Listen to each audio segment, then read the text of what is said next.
The story of the Caliph and the Arab man. Long time ago, there was a generous Caliph whose door was always open to everyone, and people from all over the world went to him to help with their needs.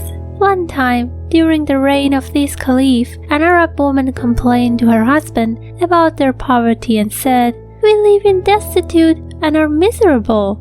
Everyone else is living in happiness except us. We have no bread, and our only condiments are anguish and envy. We don't even have a jug, because our only water is the tears that flow from our eyes. Our garment is the burning sunshine, and our blanket is moonbeams. We fancy the moon as loaf of bread. Even the poorest of the poor feel shame at our poverty."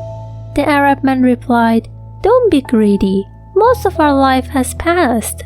The sensible man doesn't look for increase or deficiency, because both of these will pass like a torrent. So don't complain about it, because the life is not enduring.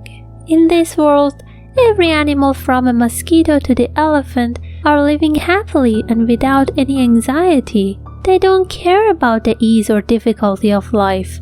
The cuckoo, that little bird, sits quietly on a tree and sings. See that he is not worried about his night's food, which is not yet ready. Look at the nightingale that praises God and has confidence in his sustenance.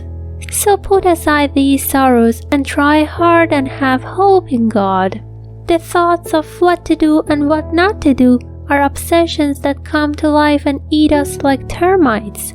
We should be like a pair of shoes that help a person walk. If one shoe is too tight for the person's foot, both feet will be disabled and the person can't walk to his destination.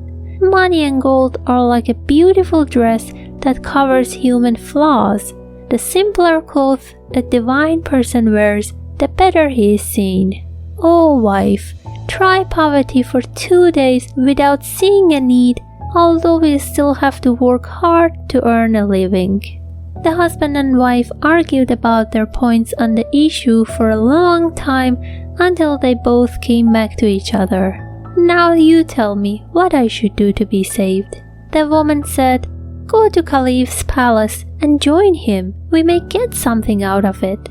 The man said, "How can I go there without any excuse? I must have an attestation of my needs beside me when I go in front of him."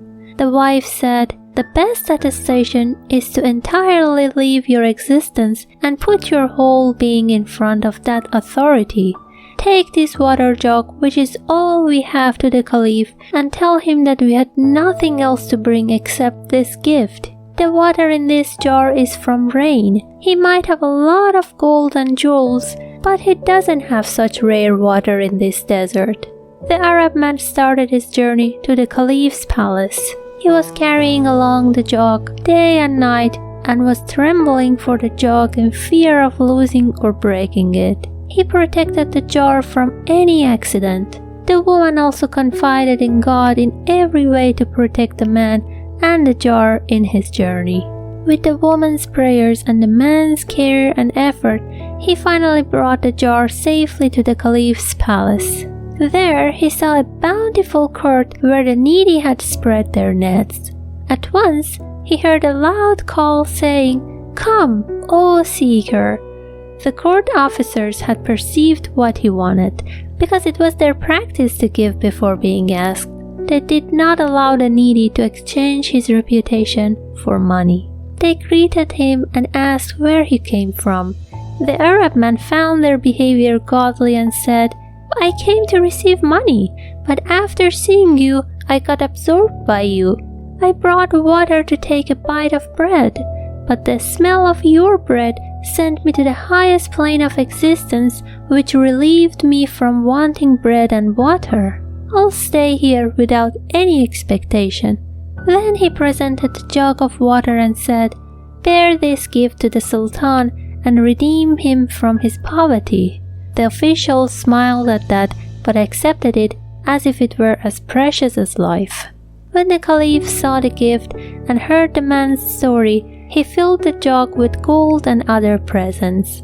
He gave him enough to save himself from poverty and said to the officers, "Give this jug full of gold to him, and while heading home, direct him to take a boat down the river, because that way is shorter than through the desert from which he came." When the Arab man embarked on the boat and saw the great river Tigris, he became very shameful and thought to himself, "Oh, how wonderful is the kindness of the bounteous king, and more wonderful that he accepted the water from me."